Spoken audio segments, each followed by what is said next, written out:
Caríssimos, não vos perturbeis no fogo da provação, como se vos acontecesse alguma coisa extraordinária. Pelo contrário, alegrai-vos em ser participantes dos sofrimentos de Cristo. Palavra do Senhor. Esta palavra de hoje ela é um impacto assim muito forte para nós. Deus nos falando de forma muito clara.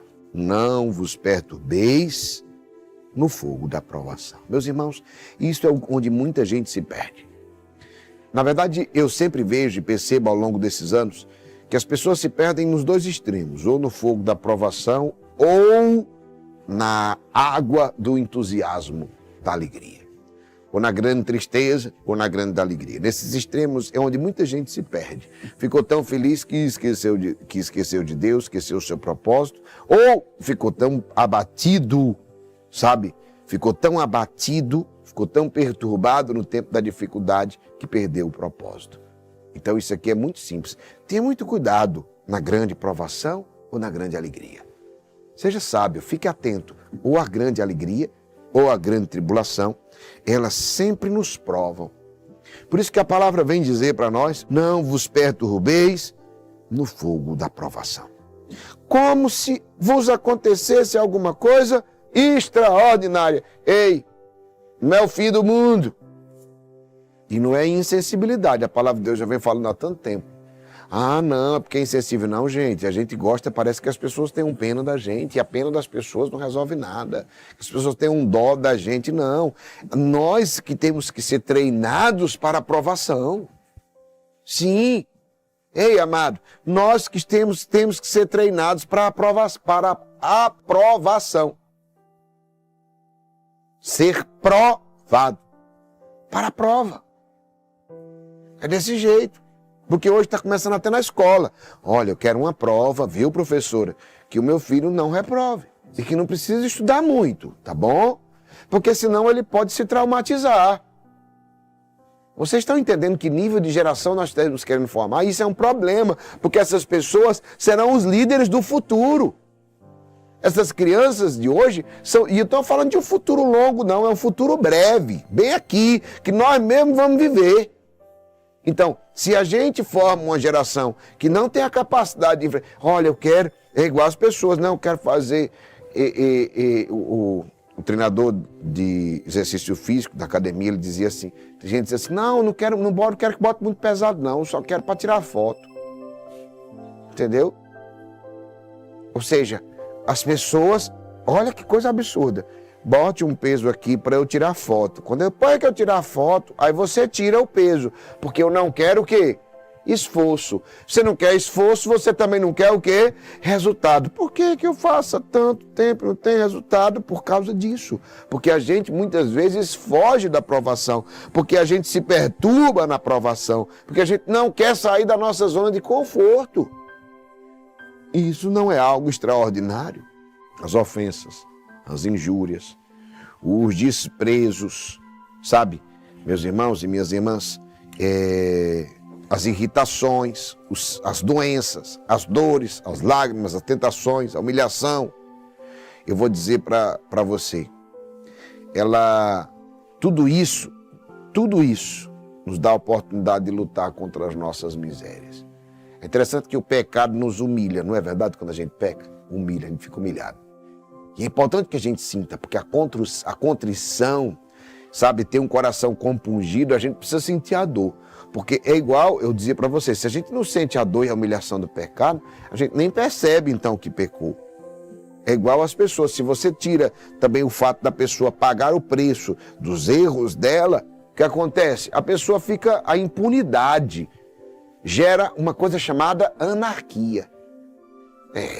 A impunidade gera o quê? Anarquia em nossas vidas. Mas, quando nós sentimos a dor das nossas fragilidades, nós temos a oportunidade de lutar contra elas.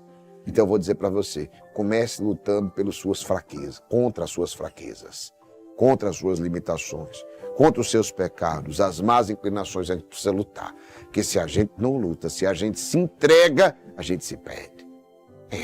Eu e vocês, não é você, não, eu, qualquer um de nós, Todos nós, se não lutamos contra as nossas más inclinações, e cada um tem, talvez a do outro seja diferente da sua, não torna ele pior do que você, viu? Se torna semelhante, né, a você. E eu vou dizer para você, entenda, por isso que é preciso lutar. Uns com mais força numa área, outros com mais força em outra área, e é preciso lutar. E eu quero dizer para você, meu irmão, minha irmã, o Senhor faz de maneira até amável. O que é que Deus faz? Ele pega a nossa fragilidade, ele pega o nosso coração compungido e transforma o sofrimento. Como assim, Geraldinho?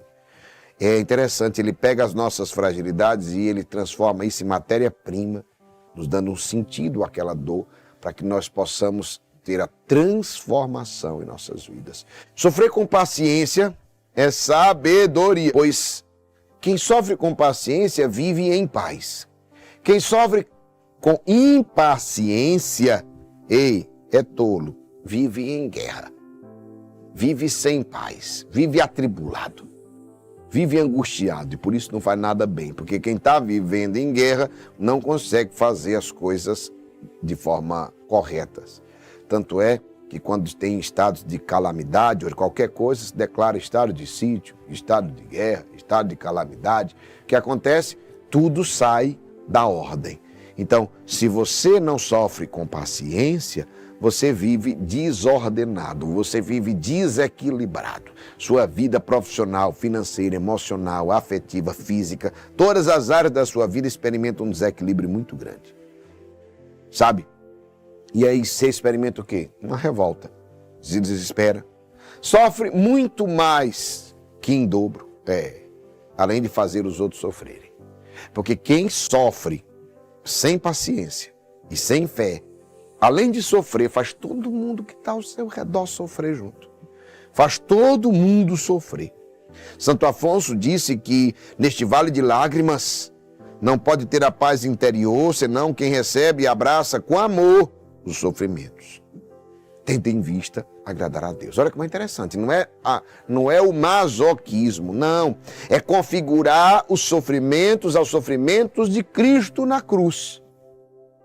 O Senhor sofreu, Ele carregou as nossas dores, as nossas enfermidades, e por suas chagas nós somos curados. Quando eu configuro meu sofrimento ao sofrimento de Cristo, ao invés de ser algo triste, sabe, fracassado, se torna algo redentor, salvador, vitorioso. Se com Cristo morremos, com Ele ressuscitaremos. As provações, elas nos fortalecem para o combate espiritual. Por isso, os apóstolos sempre estimularam a enfrentá-las com coragem.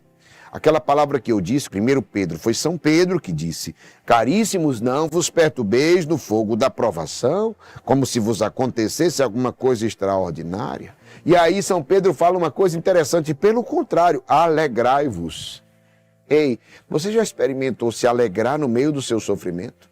Por quê? Alegrai-vos em ser participantes dos sofrimentos de Cristo. Meu irmão, se alegre. Eu vou dizer para você, quando começa a vir a batalha, quando começa a vir a dificuldade, eu comecei a criar dentro de mim exatamente uma expectativa de alegria. Vamos lá, quanto pior, melhor. Vamos lá, está na dificuldade é porque a bênção é grande, se prepara. A prova está grande, se prepara para crescer. Sim, 1 Pedro 5,10 diz: o Deus de toda graça, que vos chamou em Cristo a sua eterna glória, depois que tiverdes padecido um pouco, vos aperfeiçoará, vos tornará inabaláveis, vos fortificará. Ei, depois dessa provação, depois de terdes padecido um pouco, sofrido um pouco, você vai se aperfeiçoar, vai melhorar. Eu disse que você ia ser transformado? Vos tornará inabaláveis, vos fortificará. Você vai ser um homem, uma mulher forte, corajoso, inabalável. Como agir diante de uma provação? Uma alma agitada fica ao seu bel prazer. Não consegue rezar. Quem está agitado, quem está perturbado, quem está atribulado, não consegue rezar. Se sente irritado, mal-humorado, triste. É indelicado com todo mundo, vai acabar se deprimindo. É inevitável. E eu estou falando uma coisa que tenho certeza que você já ficou assim alguma vez, sim ou não? Eu já. Quem aqui já ficou desse jeito? Alma agitada, Aí a gente, pronto, quando a gente fica com a alma agitada, eu vou dizer, a gente fica ao bel prazer mesmo, literalmente. A gente não reza bem, a gente está irritado com tudo, é um mau humor terrível. É assim ou não é? A gente fica indelicado com as pessoas. E eu digo para você, o antídoto contra tudo isso é a humilde aceitação da vontade de Deus. No exato momento em que algo desagradável nos ocorre, e o que eu faço, Geraldinho? Dou graças. Dando graças imediatas, São Paulo nos ensina em 1 Tessalonicenses 5,16. Como é que São Paulo nos ensina?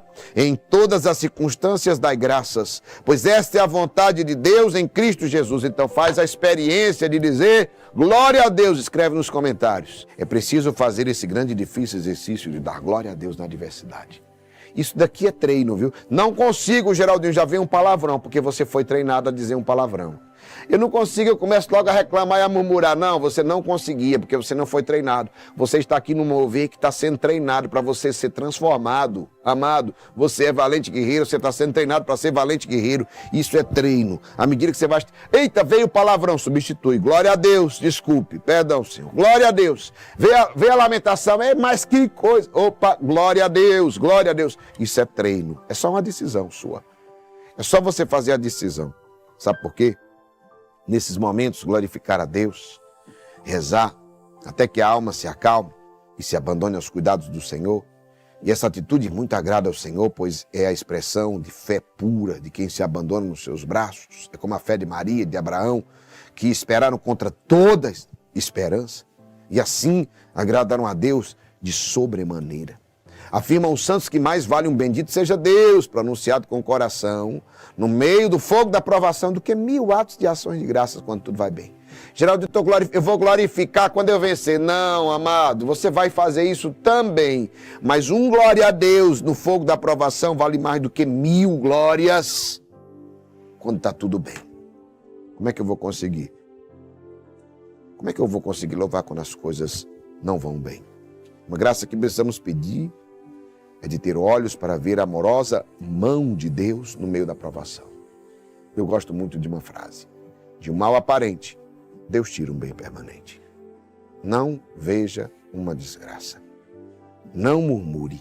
Veja que de um mal aparente, Deus sempre tira um bem permanente.